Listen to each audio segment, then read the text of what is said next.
महारानी की जय हो। रानी जी, ये है पारुल, राजकुमार तामीम की होने वाली हूँ बस्त्री।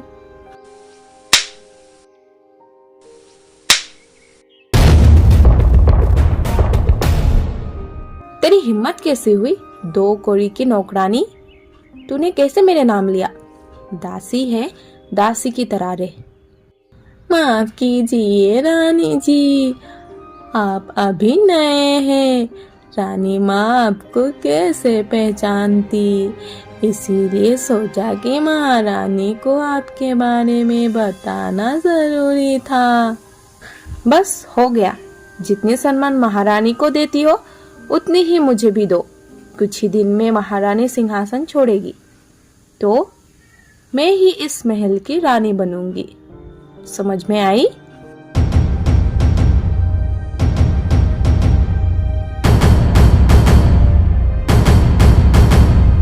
दासी जाओ, दूसरी कमरे में मैंने थाली सजा कर रखी हो, ये रख के दूसरी थाली लेकर आओ।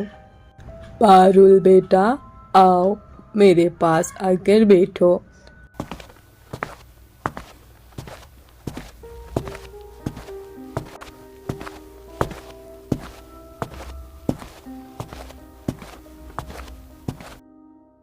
और हाँ बेटा, दास दासियों से ऐसे व्यवहार नहीं करनी चाहिए।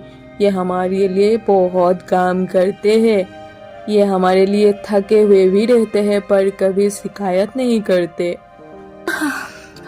हो गया। दासियों को इतने सर के ऊपर मत उठाइए, एक दिन ये आपके सर के ऊपर से ही निकल जाएंगे, ये याद रखना महारानी। अच्छा ठीक है, ये सब बारे में हम लोग बाद में भी बात कर सकते हैं। मैंने अपने हाथों से तुम्हारे लिए ये थाली सजाई है, जाओ बेटा जाके सब वस्त्र और गहने पहन के आओ। पागल, ये सब भावुक ड्रामा मेरे ऊपर काम नहीं करेगा।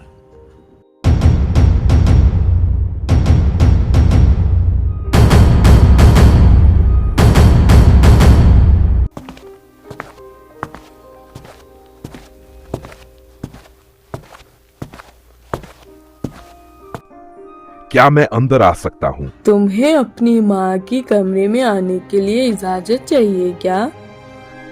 बस आदत हो गई है पूछने की। बेटा, मुझे पारुल से बड़ी उम्मीद थी, पर उसने अभी मेरे सामने दासी को थप्पड़ मारा। ये इस महल की परंपरा नहीं है। क्या वो इस राज्यों का भार उठा पाएगी? मैं भी कुछ कहना चाहता था माँ, आज की पारुल वैसी नहीं लगती जैसी पहले थी। उसका स्वभाव, उसकी नजरें, सब बदल गया है।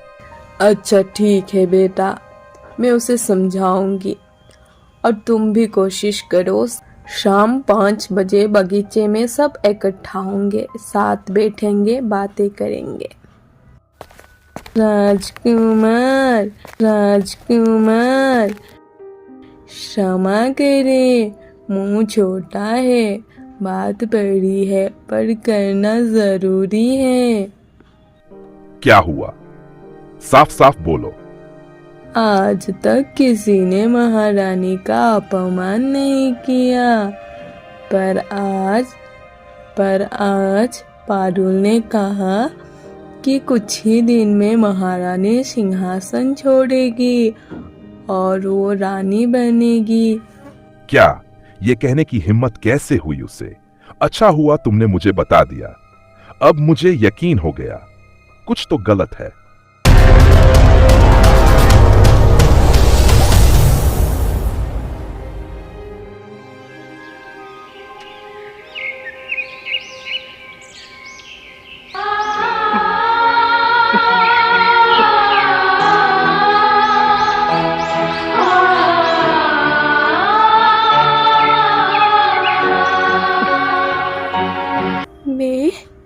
मैं कहाँ हूँ?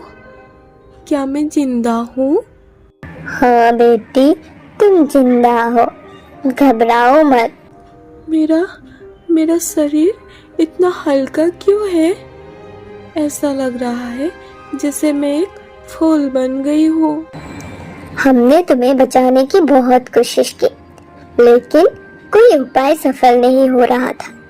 आखिर में हमने एक विशेष मंत्र से तुम्हारी आत्मा को इस कमल में कैद करके रखा।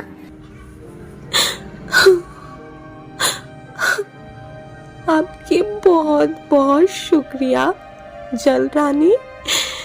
आज आप नहीं रहते तो मैं मर ही जाती। मेरी सौतेली माँ ने मुझे नदी में धक्का देके मार दिया। मैं किसी से कुछ नहीं कह सकी। एक अच्छा रिश्ता आया था मेरे लिए, लेकिन उन्होंने वो भी छीन लिया। बस करो बेटी, मत रो। अब तुम सुरक्षित हो, पर तुम्हारा सफर अभी बाकी है। क्या मैं फिर से इंसान बन सकूंगी? हाँ, क्यों नहीं। जब सच्चा प्रेम तुम्हें पहचान लेगा, जब दिल बिना शक सिर्फ एहसास से तुम्हें सिखारेगा, वो दिन तुम्हारी मुक्ति का दिन होगा। तमीम, क्या तमीम मुझे पहचान पाएगा? प्रेम में सब संभव है। अगर वो तुम्हारे दिल को जानता था तो वो तुम्हें जरूर खोज लेगा।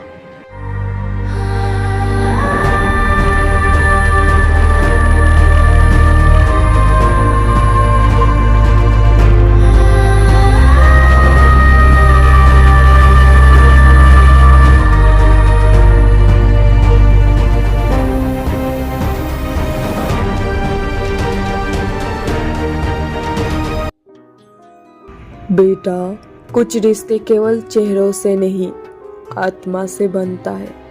शायद वो लड़की जिसे हम पारुल समझ रहे हैं वो कोई और हो। वो पारुल है ही नहीं, शायद।